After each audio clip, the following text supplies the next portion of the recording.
Toen ik 11 jaar was, hoorde ik voor het eerst in mijn leven een flamenco tremolo, gespeeld door Paco de Lucia. En ik hoorde duidelijk 2 stemmen, 2 gitaristen dacht ik dus. Ik vond het echt magisch. Ik wil graag uitleggen aan jullie hoe je een tremolo moet spelen, hoe je hem regelmatig krijgt. En dat ga ik doen in 2 hoofdstukken.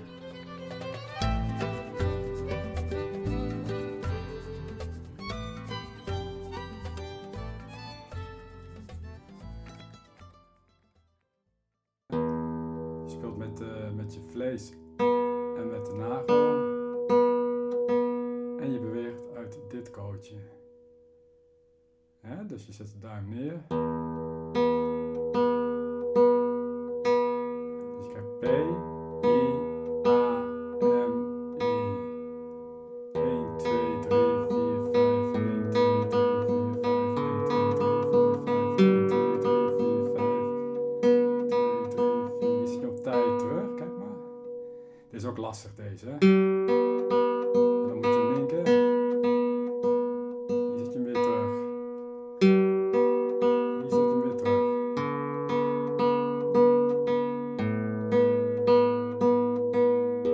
Dus dat terugzetten op de terugweg noem ik het. Dus tussen deze vinger en die zet je duim terug.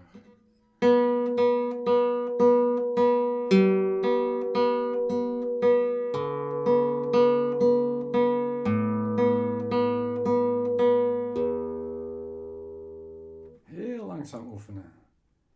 Nog een keertje.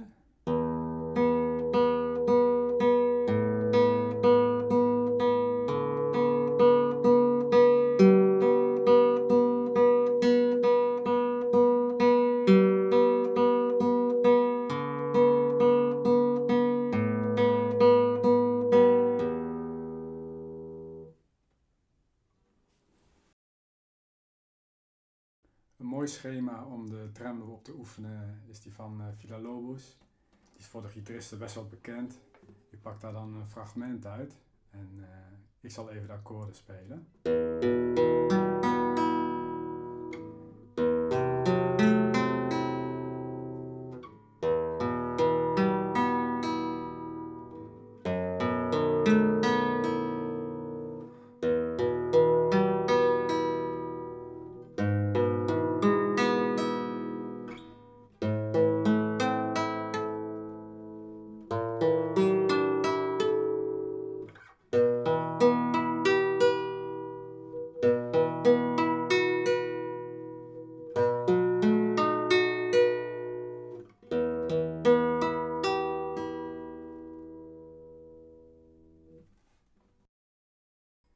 Over dit schema ga ik nu de flamenco tremolo spelen en daarna die van Manolo Sanlúcar.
Veel plezier met oefenen weer.